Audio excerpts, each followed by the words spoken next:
Hi friends, आपका स्वागत है अपने YouTube channel life study bye धीरज सर में। दोस्तों, पिछले वीडियो में हमने बात किया था संस्कृत व्याकरण में उपसर्ग चैप्टर को स्टार्ट किया था। उसमें हमने बताया था कि उपसर्ग किसे कहते हैं, संस्कृत में कितने उपसर्ग होते हैं, उपसर्ग का प्रयोग कैसे होता है। तो बताया था कि उपसर्ग वैसा शब्दांश जो किसी शब्द के पहले लगता है और लगकर उसके अर्थ को बदल देता है, उसे उपसर्ग कहते हैं। उसके अलावा बताया था कि संस्कृत में टोटल 22 उपसर्ग होते हैं, जिसको हमने बताया था लिखकर कि प्र, प्रा, अप, सम, अनु और निश्निर पूरा 22। तो आज हम बात करेंगे कि उपसर्गों के संयोग से एग्जाम में उपसर्ग चैप्टर से 2 प्रकार के क्वेश्चन आते हैं। पहला कि कोई भी शब्द दिया रहेगा और पूछेगा कि उसमें कौन सा उपसर्ग है, और दूसरा प्रकार कि कोई भी उपसर्ग दिया रहेगा और पूछेगा कि निम्नलिखित उपसर्गों से कौन सा शब्द बना है। तो आज हम बात करेंगे कि उपसर्गों के संयोग से बनने वाले शब्द 4-5 उदाहरण लेंगे हर एक उपसर्ग पे, जिससे आपको समझ में आएगा कि किस प्रकार के शब्द बनते हैं हर एक उपसर्ग से। तो बात करने से पहले अगर आप इस चैनल पे नए हैं तो चैनल को सबसे पहले सब्सक्राइब कर लें, साथ में बेल आइकन को भी प्रेस कर दें, ताकि इसी तरह का जो भी कंटिन्यू क्लास चलता रहे और उसका नोटिफिकेशन सबसे पहले आप तक पहुंचे। और क्लास अच्छा लगे तो इस चैनल को और इस वीडियो को ज्यादा से ज्यादा शेयर करें। तो चलिए स्टार्ट करते हैं। उपसर्ग के संयोग से बनने वाले शब्द। उपसर्ग के संयोग से हमने बताया था कि संस्कृत में टोटल 22 उपसर्ग होते हैं, जिसमें हमने 4-4 पेयर करके याद करने के लिए बताया था कि प्र, प्रा, अप, सम, अनु, और, निस, निर, दुस, दूर, वी, या इस तरह बताए थे नि, अधि, अपि, अति कि 4-4 पेयर बनाकर आप याद करेंगे। जब तक 22 उपसर्ग याद नहीं रहेगा तब तक क्वेश्चन नहीं बन पाएगा। तो चलिए स्टार्ट करते हैं। पहला हमारा उपसर्ग है प्र। तो प्र उपसर्ग से कौन कौन सा शब्द बना सकते हैं हमने बताया था कि शब्द बनाने से पहले कोई भी एग्जाम में क्वेश्चन आए और पूछे कि निम्नलिखित शब्द में कौन सा उपसर्ग है, तो उसको जांच करने के लिए हमने बताया था कि उपसर्ग को हटा देंगे, फिर भी जो बच रहा है उसका कुछ न कुछ अर्थ होना चाहिए। यानी पहले से जो शब्द है उसका अर्थ है, और जब हमने उपसर्ग लगाया तो उसके अर्थ में चेंजिंग हो गया, यानी परिवर्तन हो गया। जैसे यहाँ पे बात करेंगे कि प्र से प्रचार, यानी जब हम प्र नहीं लगाए थे तो हमारा शब्द था 4, यानी काउंटिंग की संख्या, और जैसे ही हमने प्र लगा दिया इसका अर्थ ही बदल गया, यानी प्रचार। तो इसी तरह उपसर्ग से प्रचार, प्रसार, प्रवेश, इसमें हम देख रहे हैं कि प्र हटा देंगे तो सार, इसका मतलब हो रहा है प्रवेश, वेश, इसका प्र हटाएंगे तो क्या होगा वेश, प्रकाश, प्रबल, प्रस्थान, यानी इसी तरह से प्र उपसर्गों से हम बहुत सारे शब्द बना सकते हैं। हमने केवल 4-5 एग्जाम्पल आपको समझाने के लिए लिया है, इसके अलावा आप और भी बहुत सारे शब्दों को प्र उपसर्ग से बना सकते हैं। उसी तरह प्र उपसर्ग से हो गया शब्द। दूसरा है परा उपसर्ग। परा उपसर्ग से पहला पराजय। कौन सा शब्द बनेंगे? पराजय। यहाँ पे देखेंगे कि हम अगर परा को हटा भी रहे हैं तब भी हमारा क्या अर्थ बचेगा? जय, यानी जय का मतलब जीत। और जब हमने परा लगा दिया तो पराजय, यानी इसके अर्थ में ही परिवर्तन हो गया। यानी परा उपसर्ग से यहाँ पे हमने एक शब्द बनाया पराजय। दूसरा पराक्रम। पराक्रम यानी क्रम पहले कोई शब्द था और उसमें हमने परा को जोड़ दिया। परामर्श, पराभव, पराकाष्ठा इत्यादि, यानी इसी तरह परा उपसर्ग से और बहुत सारे शब्द बना सकते हैं। तीसरा हमारा उपसर्ग है अप। अप से जैसे हमने यहाँ पे लिखा है अपमान, यानी अप जोड़ने से पहले भी जो शब्द था उसका कुछ अर्थ था, मान, वाद, यश, कारह, राधह, यानी अप हमने लगाया तो उसके अर्थ में ही क्या हो गया? परिवर्तन। यानी अप उपसर्ग से पहला शब्द हमने यहाँ पे बनाया है अपमान, अपवाद, अपयश, अपकार, अपराध इत्यादि, यानी आप भी इसी तरह बहुत सारे शब्द बना सकते हैं। तो एग्जाम में इसी तरह का क्वेश्चन आता है, जैसे मान ले यहाँ पे पूछेगा कि अपमान शब्द में कौन सा उपसर्ग है, तो अपमान शब्द में कौन सा उपसर्ग है दोस्तों? अप। यहाँ पे हम देख रहे हैं कि अप को हटाने के बाद भी जो बच रहा है उसका कुछ अर्थ हो रहा है, मान। चलिए आगे बढ़ते हैं अगले उपसर्ग पे, सम। सम उपसर्ग से संसार, सम जोड़ सार। अब यहाँ पे ध्यान देंगे कि यहाँ पे सीधे सीधे दोस्तों ध्यान से देखने पर हमको डायरेक्टली, जैसे इसमें अप डायरेक्टली दिखाई दे रहा था, इसमें डायरेक्टली नहीं दिखाई दे रहा है, तब हम क्या करेंगे, इसका संधि विच्छेद करेंगे। हमने संधि विच्छेद में पढ़ा था कि संसार का संधि विच्छेद क्या होगा, सम जोड़ सार, सम जोड़ सार। तो उपसर्ग का प्रयोग कहाँ होता है दोस्तों, पहले, यानी इसमें कौन सा उपसर्ग है, संसार, यानी सबसे कौन सा शब्द बनेगा, संसार, संवाद, संस्कार, संहार, संगम, संभव इत्यादि, यानी बहुत सारे शब्द सम उपसर्ग से और बना सकते हैं। यानी जो भी हमने एग्जाम्पल लिखा है उसके अलावा आप कोशिश कीजिए कि और भी बहुत सारे शब्द बनाएं। अगला है हमारा अनु उपसर्ग। अनु उपसर्ग से अनुसारम, अनुशासनम, अनुवाद, अनुभव, अनुगमनम, यानी इसी तरह बहुत सारे इत्यादि। अगला उपसर्ग है औ। अ उपसर्ग से जैसे अवगुण है, हम गुण, अ उपसर्ग जोड़ने से पहले भी जो हमारा शब्द था गुण, उसका कुछ अर्थ था गुण, लेकिन जब हमने अ उसमें जोड़ दिया तो उसमें क्या हो गया दोस्तों, परिवर्तन हो गया, चेंजिंग हो गया। यानी अ उपसर्ग से अवगुण, अवकाश, अवतार, अवतरण इत्यादि। यानी एग्जाम में इसी तरह के क्वेश्चन आते हैं। जैसे लीजिए कि अनुशासन में कौन सा उपसर्ग है, तो हम देखेंगे कि अ है कि नु है, यानी अनु है कि केवल अ देखेंगे। उपसर्ग का प्रयोग कभी भी कहाँ होता है, पहले। तो पहले का मतलब ही नहीं कि केवल आप अ लिखेंगे, नहीं, ऑप्शन में आपको कंफ्यूज करने के लिए अ रहेगा, लेकिन देखेंगे कि अगर अ हम ले रहे हैं तो नु शासनम बच रहे हैं, यहाँ से नु शासनम। तो नु शासनम का क्या होता है अर्थ दोस्तों, कुछ होता है, नहीं होता है। तो हम देखेंगे कि अनु जब ले रहे हैं तो अनु को हटाने के बाद भी शासनम, यानी शासनम का अर्थ होता है शासन। इस तरह इसमें कौन सा उपसर्ग है, अनु। अगला है निस उपसर्ग से। ध्यान देंगे यहाँ पे इसमें हलंत है, यानी आधा स, आधा स, कोई भी शब्द होगा उसमें आधा स, जैसे निश्चय, निश्चित, निष्क्रमण, निश्चल इत्यादि। यानी इन सारे शब्दों में हम क्या देख रहे हैं कि आधा स है, यानी निस जो उपसर्ग है उसमें हलंत का मतलब आधा। तो इसी तरह और बहुत सारे शब्द बना सकते हैं। अगला उपसर्ग है नीर। नीर उपसर्ग से जैसे हमने बनाया है निर्जन, निर्दोष, यहाँ पे भी ध्यान दें कि नीर में हलंत है, क्या है दोस्तों, हलंत, यानी र का हलंत का मतलब आधा, यानी निर्जन, निर्दोष, निर्गुण, निर्गुण, निराहार, निराशा इत्यादि। यानी इसी तरह निर उपसर्ग से बहुत सारे शब्द बना सकते हैं। तो उम्मीद करते हैं कि आपको इसी तरह जो भी उपसर्ग दिया जाए उससे आप शब्द बना सकेंगे, क्योंकि हमने यहाँ पे 4-5 उदाहरण के माध्यम से आपको समझाने की कोशिश की है कि किस तरह हम उपसर्गों के संयोग से शब्द बनाते हैं। तो इसको नोट करेंगे और इसकी आगे बात करेंगे। ये हमको कितने उपसर्ग को, 1 2 3 4 5 6 7 8 उपसर्गों के संयोग से हमने शब्द बनाना सीखा। अभी और उपसर्ग है, टोटल उपसर्ग कितना है दोस्तों, 22। तो इसको नोट करने के बाद आगे बढ़ेंगे अगले उपसर्ग के बारे में।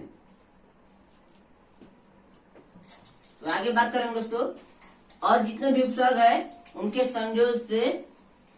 संयोग से और 2-4 शब्द, जैसे यहाँ पे हम बना रहे हैं 4-5 शब्द, उसी तरह जितने भी उपसर्ग बचे हैं उनसे भी और 4-5 एग्जाम्पल लेंगे, जिससे कि आपको उपसर्ग के संयोग से शब्द बनाने आ जाए। तो चलिए अगला हमारा उपसर्ग है निस नीर। निस नीर के बाद अगला है दूस। क्या है अगला, दूस। ध्यान देंगे इसमें क्या है दोस्तों, हलंत। दूस के बाद दूर, दूस, दूर। तो दूस से कौन सा शब्द बनेगा दोस्तों, दूस उपसर्ग से जैसे दुस्साहस, दुस्साहस,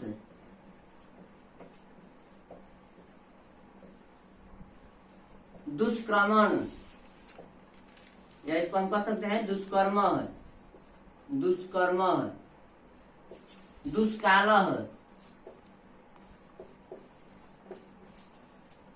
दुष्काल, दुश्मन, दुश्मन इत्यादि। यानी जितने भी शब्द लिखे हैं सब में कौन सा उपसर्ग है दोस्तों, दुस। दुस्साहस, साहस शब्द है जिसमें हमने दुस उपसर्ग को जोड़ दिया तो दुस्साहस। दुष्कर्म यानी दुष्कर्म, दुष्कालह, दुष्मनः, यानी जितने भी ये शब्द है सब में क्या है, दुस उपसर्ग है। तो इसी तरह हम इससे और बहुत सारे शब्द बना सकते हैं।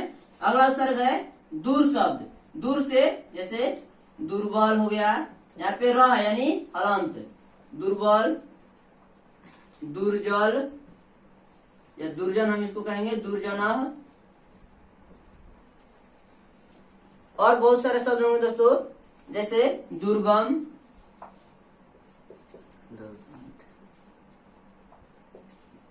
दुर्गम, उसके अलावा दुराचार,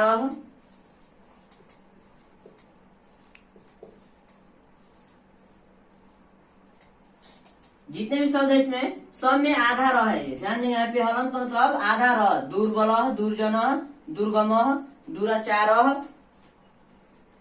और भी बहुत सारे शब्द क्या होंगे दोस्तों। और जैसे कि यहाँ पे हम दुर्बल ले लिए, दुर्जन हो गया, दुर्गम हो गया। उसके अलावा और बहुत सारे शब्द होंगे जैसे दुरात्मा हो गया,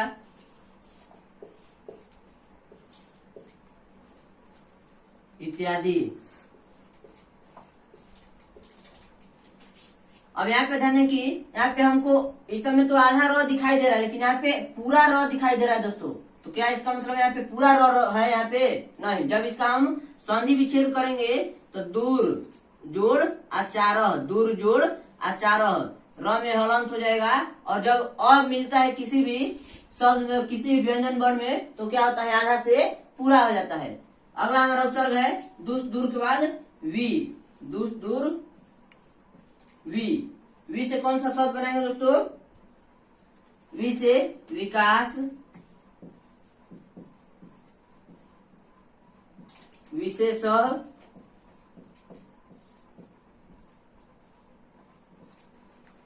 विकास, विशेष, विहार, विचार,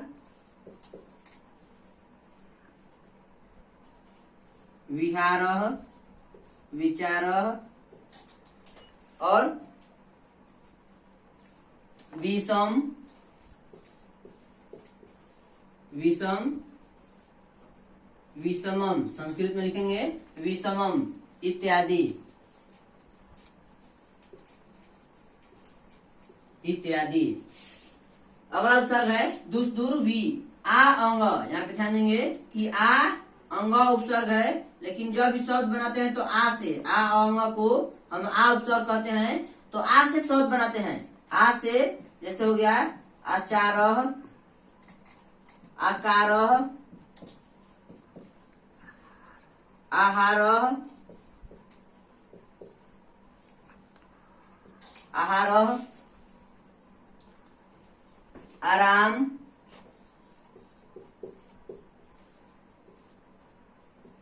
आसार, इत्यादि। यानी इसी तरह बहुत सारे और शब्द बना सकते हैं आ उपसर्ग से। यहाँ पे ध्यान दें कि ऑप्शन में कभी कभी आ नहीं देकर आ अंग देता है। तो दोस्तों दोनों एक ही है, आ अंग या आ। जब शब्द बनता है तो इस आ से शब्द बनता है। अगला उपसर्ग हमारा नी। नी उपसर्ग से जैसे निवेश,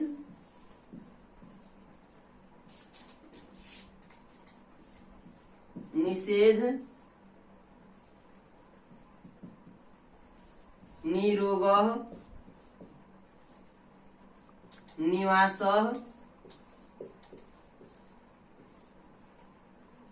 निवास, और बहुत सारे शब्द होंगे, निदानम,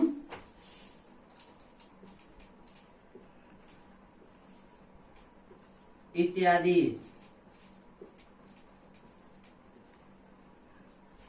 अगला उपसर्ग है दुस दुर्वी या नी, अधि।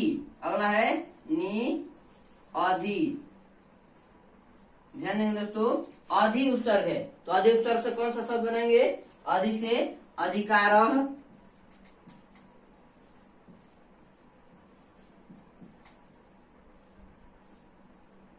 अधिनियम, अधिनियम, नियमः,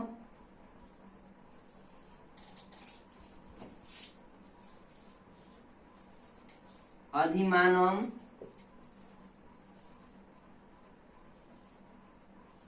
और भी शब्द होंगे दोस्तों अधि उपसर्ग से, जैसे में अधिपति,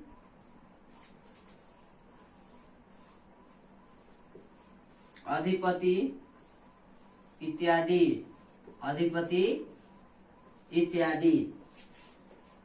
अगला उपसर्ग है नि अधि अपि, नि अधि अपि। तो ध्यान देंगे दोस्तों, ये ऐसा उपसर्ग है जो स्वतंत्र होता है, यानी जहां इसकी जरूरत पड़ेगी वहां पर इसको हम लगाते हैं, यानी इससे प्रॉपरली कोई भी शब्द नहीं बनता है। इसको जहां पर जरूरत पड़ेगी वहां पे हम इसका प्रयोग करते हैं, यानी ये क्या होता है, ये स्वतंत्र होता है। तो इसका क्या लिखेंगे कि इसका प्रयोग स्वतंत्र अव्यय के रूप में होता है। इसका प्रयोग स्वतंत्र अव्यय के रूप में होता है, स्वतंत्र अव्यय के रूप में होता है। यानी ये ऐसा उपसर्ग है, ऑब्जेक्टिव क्वेश्चन में आ सकता है कि कौन सा ऐसा उपसर्ग है जो स्वतंत्र होता है, जो स्वतंत्र अव्यय के रूप में उसका प्रयोग होता है। तो कौन सा उपसर्ग है दोस्तों, अपि, यानी जहां पर इसकी जरूरत पड़ेगी वहां पे हम इसका यूज करते हैं। तो इसको नोट करेंगे। इसके आगे और भी उपसर्ग बचे हैं, हमने टोटल अभी तक यहाँ तक नि अधि अपि और 5-6 उपसर्ग बचे हैं, उनसे भी और कुछ शब्द बनाएंगे इसको नोट करने के बाद। आगे बात करेंगे और जितने भी उपसर्ग बचे हैं उनसे भी इसी तरह और कुछ शब्द बनाएंगे, ताकि उपसर्ग चैप्टर से जितने भी क्वेश्चन आए एग्जाम में एक भी क्वेश्चन छूटे नहीं।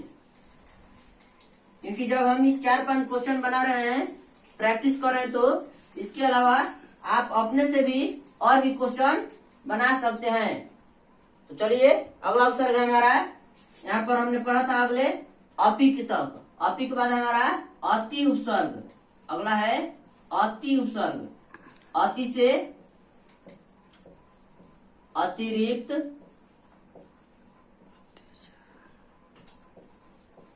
अत्यंत, अतिरिक्त, अत्यंत, अत्याचार, अत्याचार, अतिवाद, अतिशय या अत्यधिक ले सकते हैं, अत्यधिक इत्यादि।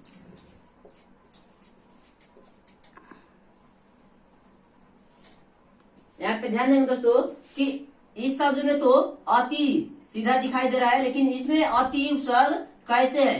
तो हम इसका जब संधि विच्छेद करेंगे, अत्यंत, ये यण संधि का उदाहरण है, जब इसका हम संधि विच्छेद करेंगे तो अति जोड़ अंत, यानी पहले जो लगता है वो क्या कहलाता है दोस्तों, उपसर्ग, यानी इसमें कौन सा उपसर्ग है, अति उपसर्ग। उसी तरह अत्याचार का हम बात करेंगे तो अति जोड़ आचारः, अति जोड़ आचारः, ये जो है यण संधि का पे ये उदाहरण है। जब सीधा सीधा दिखाई न दे तो हम उस शब्द का संधि विच्छेद करते हैं, और जो पहले आता है वो क्या होता है दोस्तों, क्या होता है, उपसर्ग। यहाँ पे आप समझ गए होंगे कि किस तरह इसमें अति उपसर्ग है। अगला उपसर्ग है हमारा अति के बाद सु, सरसौ, सु से सुपुत्र,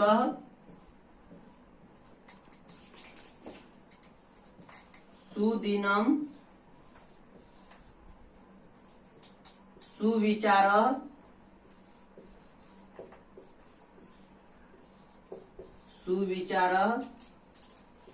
सुस्वरम,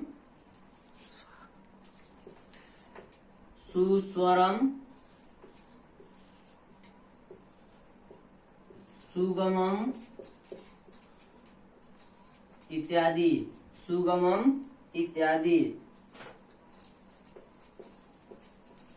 यानी ये जितने सारे शब्द है सब में हम क्या देखेंगे कि सु उपसर्ग है, पुत्र शब्द है जिसमें सु उपसर्ग जोड़ने पर सुपुत्र। दिन शब्द है जिसमें सु जोड़ने पर सुदिन। विचार शब्द है सु जोड़ने पर सुविचार।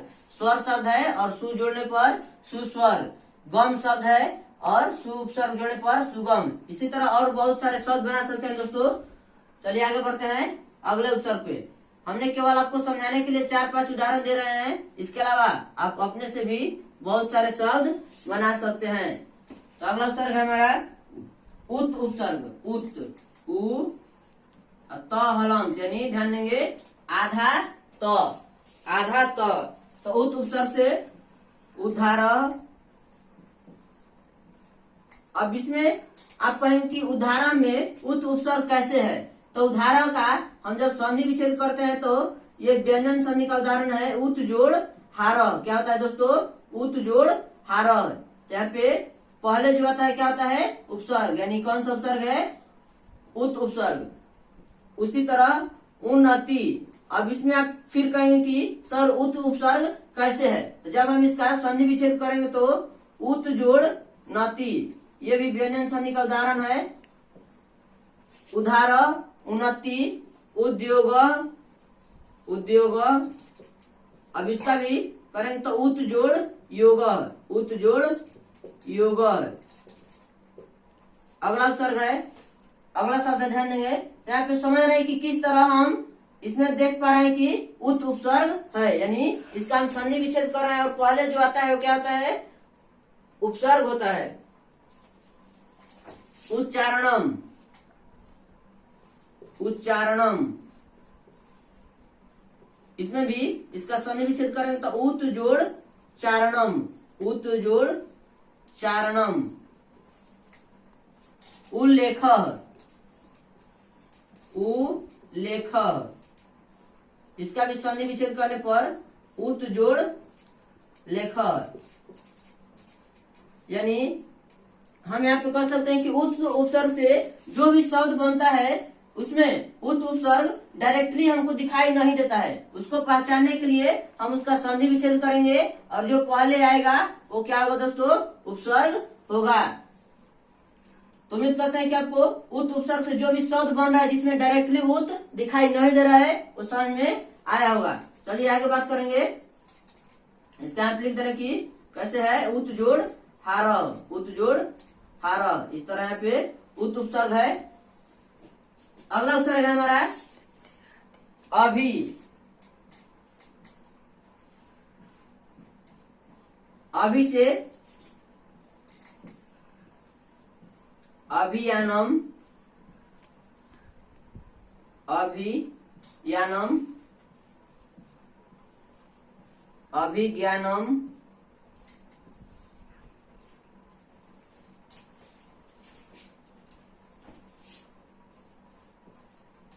और बहुत सारे शब्द होंगे जैसे अभियानम, अभिज्ञानम, अभियोग,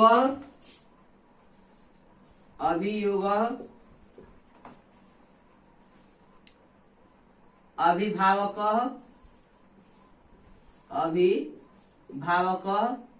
यानी इसी तरह बहुत सारे शब्द होंगे जिसमें अभि उपसर्ग होगा, यानी अभि उपसर्ग संयोग से बहुत सारे शब्द बनाए जा सकते हैं इत्यादि।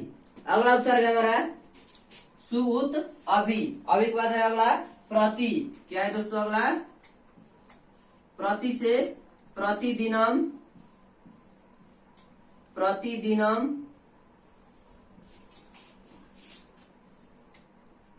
प्रत्येक। अब इसमें भी ध्यान देंगे कि प्रत्येक में कैसे प्रति उपसर्ग है। इसका हम संधि विच्छेद करेंगे तो प्रति जोड़ एक। क्या होगा दोस्तों? प्रत्येकम। क्या होगा यहाँ पे? प्रति जोड़ एकम। यानी कौन सा उपसर्ग होगा? प्रति। जो भी शब्द में डायरेक्टली दिखाई न दे उसका संधि विच्छेद करेंगे और जो पहले आएगा वही क्या होता है? उपसर्ग होता है। प्रतिरोध,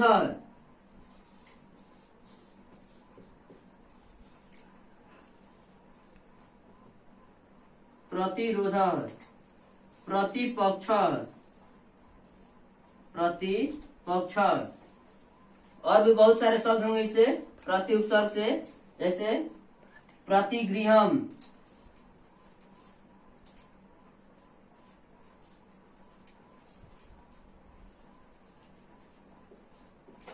इत्यादि।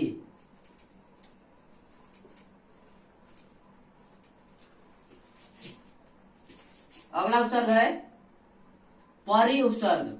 अगला है परि। ऊपर वाले दो मिटाएंगे क्योंकि फिर आपको दिखाई नहीं देगा। इसको मिटाने के बाद ध्यान देंगे, इतना उतार लिए होंगे उम्मीद करते हैं। वीडियो को पॉज करके आप इसे नोट करेंगे, तब तक ऊपर से हम दो और मिटा रहे हैं क्योंकि अभी दो उपसर्ग और बचा है जिनसे हम कुछ शब्द लिखेंगे।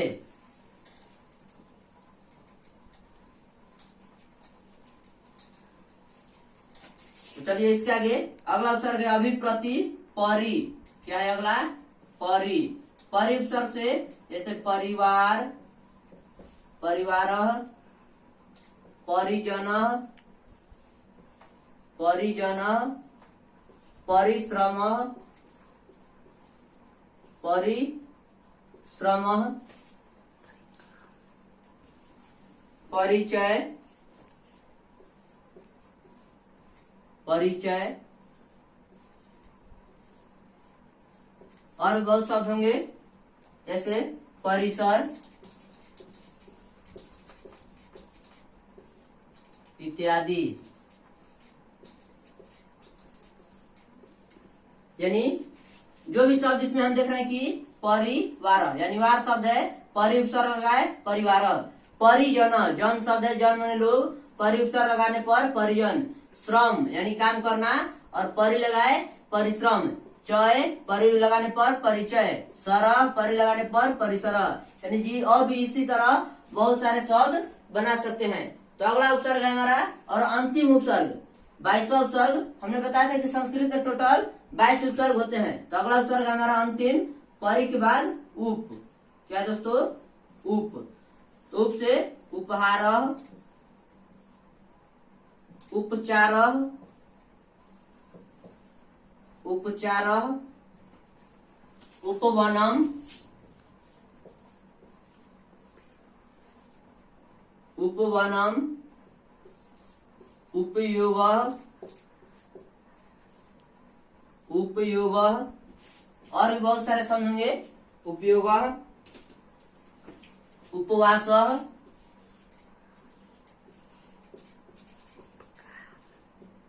उपाध्यक्ष, उपाध्यक्ष इत्यादि।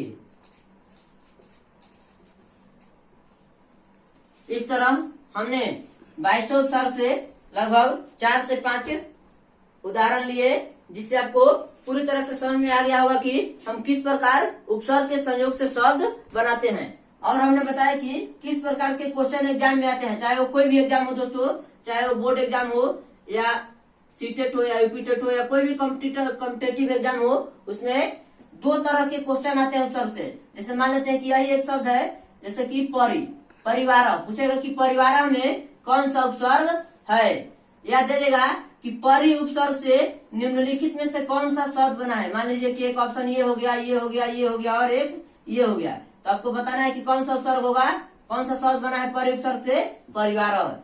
मान लेते हैं कि प्र उपसर्ग दे दिया। क्या दे दिया दोस्तों? प्र उपसर्ग दे दिया और पूछेगा कि प्र उपसर्ग से कौन सा शब्द बना है। मान लेते हैं यहाँ पे प्रण, प्रचार, प्रचार, पराजय और कोई नहीं। मान लेते हैं कि चौथा ऑप्शन है हमारा कोई नहीं। तो हम इसमें से बताना है कि प्र उपसर्ग से कौन सा शब्द बना है। तो दोस्तों इस शब्द में तो प्र है ही नहीं, ये दोनों ऐसा ही कट जाएगा। बचेगा दो ऑप्शन। किसी भी एग्जाम में दो ऑप्शन में ही कंफ्यूजन होता है, बचेगा दो। अब इसमें भी प्र दिखाई दे रहा है पहले और इसमें भी प्र, लेकिन हमारा नियम अब ध्यान देंगे कि उपसर्ग का जो कॉन्सेप्ट है कि उपसर्ग हटाने के बाद भी जो बच रहा है उसका कुछ न कुछ अर्थ होना चाहिए। इसमें अगर हम प्र हटा दे रहे हैं तो अण बच रहा है, यानी केवल एक अक्षर बच रहा है जिसका कुछ अर्थ नहीं होगा। लेकिन जब हम इसमें प्र हटा रहे हैं तो 4 बच रहा है, यानी 4 माने 4 काउंटिंग की संख्या, गिनती की संख्या। तो इस तरह हम क्या देख रहे हैं कि प्र उपसर्ग से इसका आंसर क्या होगा दोस्तों? प्रचार। तो इसी तरह के एग्जाम में क्वेश्चन पूछे जाते हैं, इस पे हम क्वेश्चन का प्रैक्टिस भी कराएंगे आपको। हमने उपसर्ग का कॉन्सेप्ट पढ़ लिया, कितने उपसर्ग होते हैं, उनसे कैसे शब्द बनाते हैं। तो कल बात करेंगे इनसे जितने भी क्वेश्चन बनेंगे, क्वेश्चन का प्रैक्टिस, उपसर्ग क्वेश्चन का प्रैक्टिस करेंगे, क्योंकि उपसर्ग जो चैप्टर है खत्म हो गया। छोटा सा चैप्टर था लेकिन इम्पोर्टेंट चैप्टर था। तो कल बात करेंगे इस पे जितने भी क्वेश्चन बनेंगे उसका हम प्रैक्टिस करवाएंगे और देखेंगे कि आप लोग कितना इसका आंसर दे पा रहे हैं। तो चलिए आज के लिए बस इतना ही, कल मिलते हैं अगले क्लास में उपसर्ग के प्रैक्टिस क्वेश्चन के साथ। तो बस आज के लिए इतना ही दोस्तों, थैंक यू।